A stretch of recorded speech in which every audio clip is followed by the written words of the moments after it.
Morreu aos 96 anos Jean-Marie Le Pen, o controverso político de extrema-direita marcou uma era na política francesa. O presidente eleito dos Estados Unidos, Donald Trump, disse que não descarta o uso de força militar para controlar o Canal do Panamá e a Groenlândia. 10 anos depois, França recorda as vítimas do ataque ao jornal satírico Charlie Hebdo, numa cerimónia que contou com o presidente Emmanuel Macron. A Organização Mundial de Saúde afirma que o risco de contágio por gripe das aves ainda é baixo após o registro da primeira morte no estado americano do Louisiana.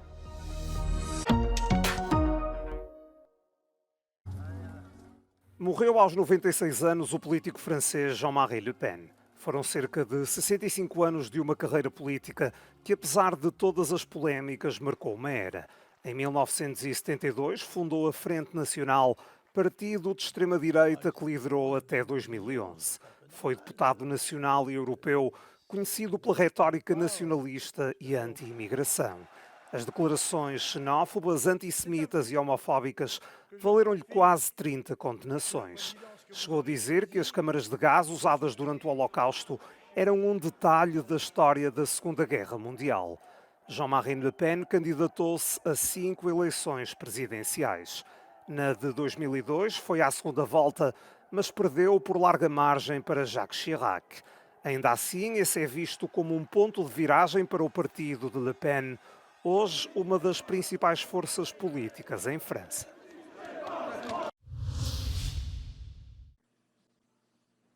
O presidente eleito dos Estados Unidos, Donald Trump, disse que não exclui a possibilidade de usar a força militar para tomar controle do Canal do Panamá e da Groenlândia. Em conferência de imprensa, Trump defendeu que o controle americano de ambos os territórios é fundamental para a segurança nacional. I can't assure you, you're talking about Panama and Greenland. No, I can't assure you on either of those two. But I can say this, we need them for economic security. The Panama Canal was built for our military. I'm not going to commit to that now. It might be that you'll have to do something. Trump sublinhou ainda que a Dinamarca deveria ceder a Groenlândia voluntariamente e ameaçou a imposição de taxas caso isso não aconteça. People really don't even know if Denmark has any legal right to it. But if they do, they should give it up because we need it for national security. That's for the free world. I'm talking about protecting the free world. And if Denmark wants to get to a conclusion, but nobody knows if they even have any right, title, or interest. The people are going to probably vote for independence or to come into the United States. But if they did do that, then I would tariff Denmark at a very high level. O presidente eleito também sugeriu a possibilidade do Canadá integrar os Estados Unidos, mas garantiu que não usaria força militar, preferindo recorrer ao poder económico. Donald Trump falou ainda sobre a intenção de renomear o Golfo do México como o Golfo da América e prometeu reverter a medida imposta por Joe Biden sobre a proibição de perfuração de energia offshore em águas federais. A Turquia está atenta ao que se passa na Síria. Depois da primeira reunião do governo de Ankara deste ano, o presidente turco prometeu apoiar a nova liderança. Mas a principal preocupação são as reivindicações dos rebeldes curdos. Recep Erdogan prometeu defender a integridade territorial da Síria e agir rapidamente em caso de ameaça. Suriye'nin parçalanmasına, hangi kisveyle olursa olsun, üniter yapısının bozulmasına rıza göstermeyiz. Bu konuda bir risk görürsek gerekli adımları süratle atarız. Bölücü örgüt ve Suriye'deki uzantıları için çember daralıyor. Erdogan considera os rebeldes curdos da Síria uma extensão do PKK, o Partido dos Trabalhadores do Kurdistão, considerado terrorista por Ankara. Durante a Guerra Civil, as forças curdas criaram um enclave autónomo no nordeste da Síria. Agora querem também sentar-se à mesa das negociações e ter uma palavra a dizer quanto ao futuro do país. Reivindicações que a Turquia não vê com bons olhos. O exército do Líbano diz ter começado a deslocar-se para a cidade costeira de Naqoura, no sul do país. A decisão acontece na sequência da retirada das tropas israelitas ao abrigo do cessar-fogo acordado em novembro. Um vídeo divulgado pelo exército libanês na segunda-feira mostrava veículos militares a circular em Naqoura.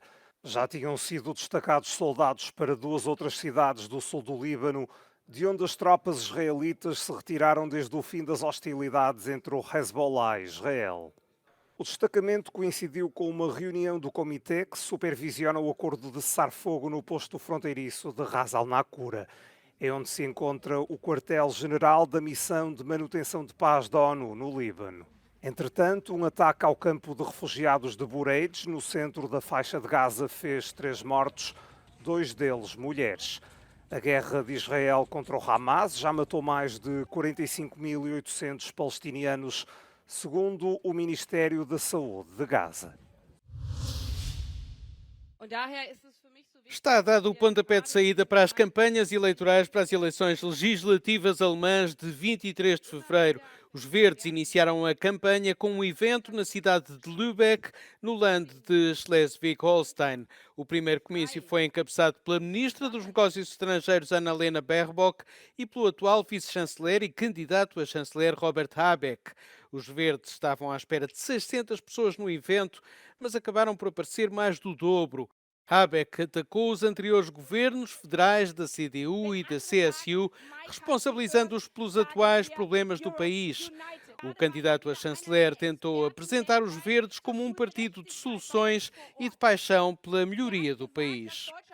Atacou a CDU, líder nas sondagens, diz que apenas afirmam que vão melhorar, mas não apresentam provas materiais de planos para cumprir as promessas. Das sind reale Probleme, die nicht verschwinden werden, auch wenn die Regierungsmehrheit sich ändert. Und deswegen müssen wir in diesem Wahlkampf Antworten geben, die diese und andere Probleme, so große Probleme, ernst nehmen und Antworten geben, die so groß sind wie die Probleme. Wir brauchen eine Politik, die bereit ist, das in Frage zu stellen, was in der Vergangenheit als Regeln gesetzt wurde. A União Social Cristã, CSU, partido irmão da CDU na Baviera, também deu início à campanha. O presidente da CSU, Markus Söder, organizou o primeiro retiro de inverno do grupo no Mosteiro de Zeon, na Baviera. Söder pretende fomentar a economia alemã, aplicar uma política de asilo mais rigorosa e aumentar o investimento, tanto em quantidade como em velocidade, nas tecnologias modernas e nos setores da defesa militar.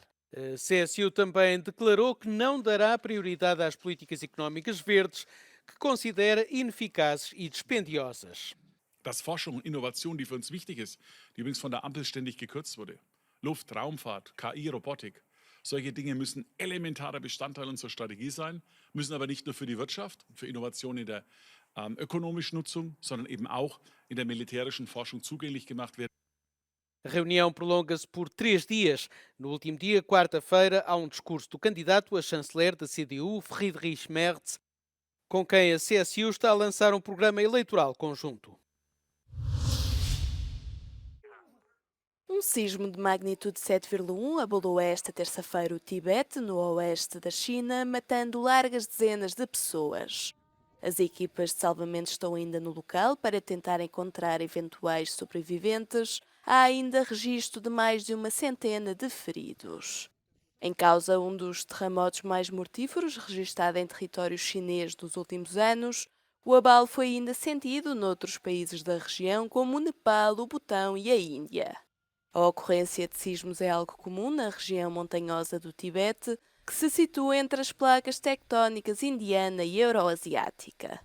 Segundo o Serviço Geológico dos Estados Unidos, mais de 10 abalos de magnitude igual ou superior a 6 atingiram a região no último século. Uma década após o ataque ao jornal satírico Charlie Hebdo, França fez uma pausa na terça-feira para homenagear as vítimas, mas também para refletir sobre os desafios relacionados com a liberdade de expressão e com o terrorismo. O presidente Emmanuel Macron e a presidente da Câmara Municipal de Paris, Anne Hidalgo, prestaram homenagem ao local do ataque, onde 12 pessoas foram mortas no dia 7 de janeiro de 2015.